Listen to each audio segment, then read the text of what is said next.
ओम श्री गुरुवे नमः। श्री गुरुवे नमः। गुरुर्ब्रह्मा गुरु विष्णु गुरुदेवो महेश्वराय गुरु साक्षात् परम ब्रह्म तस्मै श्री गुरुवे नमः। तस्मै श्री गुरुवे नमः। ओम गंगणपते नमः। ओम श्री गणेशाय नमः। ओम एकदंताय विद्महे वक्रतुंडाय धीमहि तन्नो दन्ति प्रचोदयात्। ओम विघ्नस्काय नमः। विपत्तहराय नमः। शंकरनिवाराय नमः। बुद्धिदायकाय नमः। लंबोदराय नमः। गजाननाय नमः। प्रभु प्रथम पूज्याय नमः। ओम प्रभु श्री गणेशाय नमः। आइए दोस्तों, आज हम भागवत गीता के ऊपर चर्चा करेंगे कि भागवत गीता क्या है और भागवत गीता का महत्व क्या है। ये हम आज आपको निवेदन करने जा रहे हैं, तो आप ध्यान से सुनिए कि भागवत गीता का महत्व क्या है। आज के व्यस्त जिंदगी में हम भागवत गीता और रामायण को भूल जा रहे हैं। हम अपने घरों में भागवत गीता को नहीं रख रहे हैं, अपने घरों में रामायण को नहीं रख रहे हैं। बच्चे भागवत गीता और रामायण से वंचित हो रहे हैं।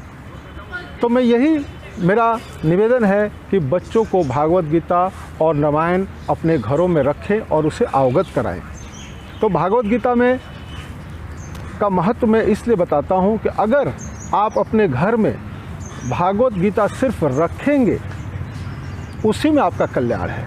अगर आपको पढ़ना नहीं आता, आपको लिखना नहीं आता, तो आप भागवत गीता को सिर्फ रखिए और उसे प्रणाम करें। अगर पढ़ना आता है तो रोज़ 2 श्लोक पढ़ के अपने घर से बाहर जाइए। आप उसे ज़रूर पढ़िए, उसे छू कर जाइए, आपका कल्याण हो जाएगा। दोस्तों, नाम बहुत छोटा है, कृष्ण या राम या शिव। अपने जीवन में अगर कितना भी आपको कष्ट हो, अगर आप 40 दिन अगर कृष्ण कृष्ण का जप भी करते ना, आपका बड़ा से बड़ा संकट आपका दूर हो सकता है। राम का शब्द छोटा है, दिखाई देता है छोटा, लेकिन एक बार राम का नाम जप करके देखिएगा आपके जीवन में कितना कल्याण होगा।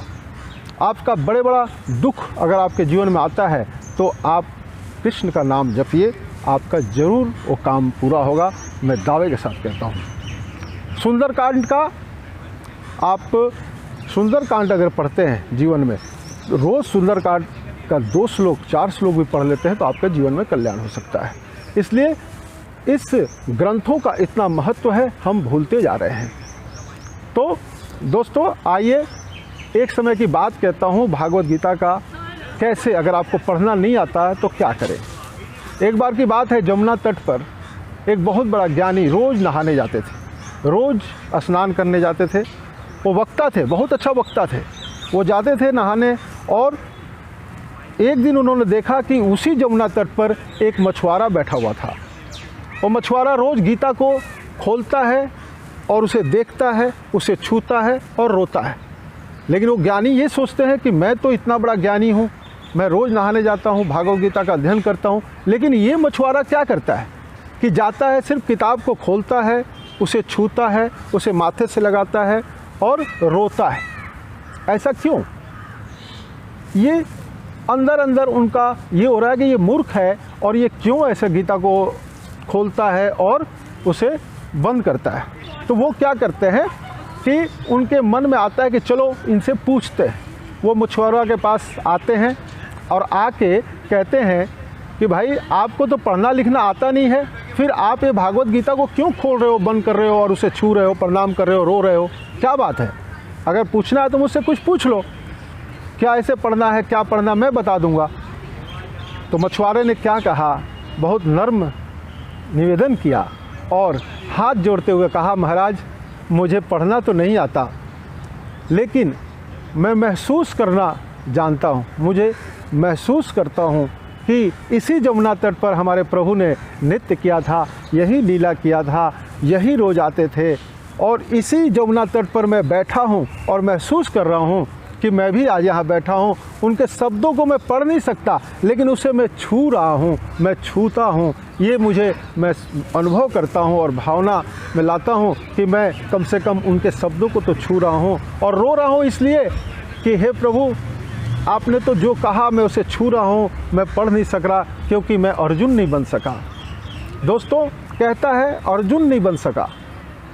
तो जो पंडित जी थे वो चकित हो जाते हैं कि मैं ऐसे भक्त को पहले बार देख रहा हूँ। वो सोचते हैं कि मैं तो बहुत बड़ा ज्ञानी था, लेकिन ये कैसा है कि ये रोता है, पढ़ता है। आज मैं इसके तरह भक्त कभी नहीं देखा। मैं खुद शर्मिंदा हूँ। मैं सोचता था कि मेरे जैसा बड़ा ज्ञानी कोई नहीं है। और जाकर उस मछुआरे के चरण को पकड़ लेते हैं महाराज। कहते हैं कि मैं आज मेरा तुम गुरु है, क्योंकि आज मैं समझ गया कि भक्ति क्या चीज़ होती है। भावना की भक्ति होती है दोस्तों। उसने, पंडित जी ने छुआ उसका पैर और कहा कि आज से आप मेरा गुरु है। आज मैं पहली बार देखा कि भक्ति क्या होता है, मैं समझा हूँ भक्ति को। यह लेकर पंडित जी जाते हैं और सोचते हैं कि आज मैं कितना बड़ा गलती किया, मैं क्या सोच रहा था कि मैं ही बहुत बड़ा ज्ञानी हूँ।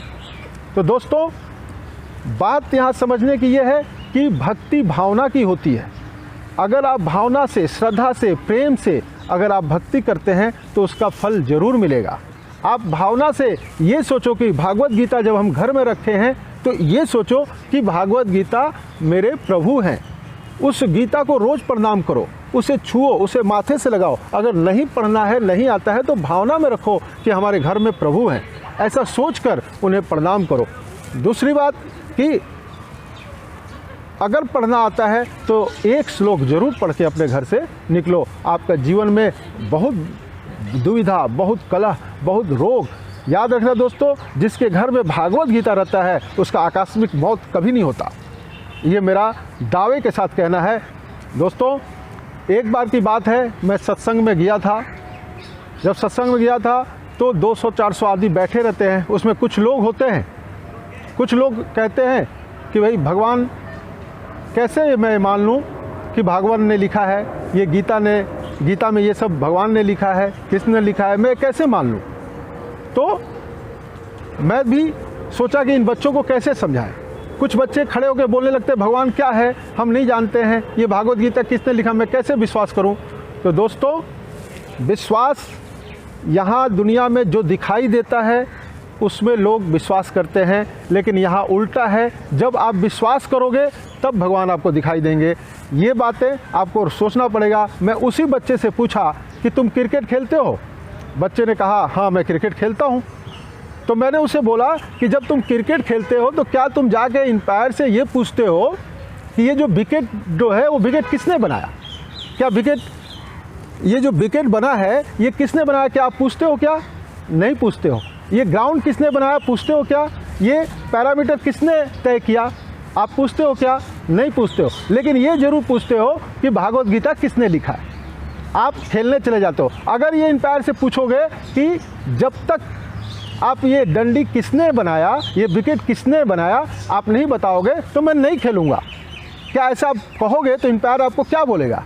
आपको मूर्ख बोलेगा। क्या आप पूछोगे क्या इस बात को कि ये विकेट किसने बनाया? नहीं।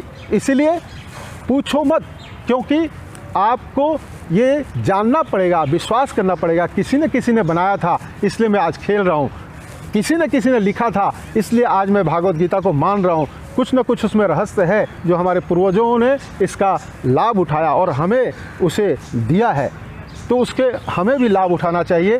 तो दोस्तों, अपने जीवन में भागवत गीता का अध्ययन करो। अगर आपने भागवत गीता का एक बार अध्ययन कर लिया तो याद रखो, दुनिया में कोई मैनेजमेंट करने की ज़रूरत नहीं है। बड़े बड़े पैसा खर्चा करके बिजनेस मैनेजमेंट करते हैं, बहुत बड़े बड़े कोर्स करते हैं, लेकिन एक बार भागवत गीता का अध्ययन कर लो, आपको मैनेजमेंट करने की ज़रूरत नहीं पड़ेगी। आपका दिमाग में सब मैनेजमेंट आ जाएगा। इसलिए दोस्तों, भागवत गीता का सम्मान करो, उन्हें लाओ, अपने घरों में रखो, उन्हें प्रणाम करो और अपने जीवन को कल्याण करो। धन्यवाद। आज यहीं अपने वाणी को विराम देकर मैं आपको यही कहूँगा कि अगर वीडियो अच्छा लगे तो आप सब्सक्राइब कीजिएगा, लाइक कीजिएगा और शेयर भी कीजिएगा, ताकि मैं आगे भी भागवत गीता के बारे में आपको बताते रहूं और उनके प्रभु के बातों से अवगत कराता रहूं। धन्यवाद।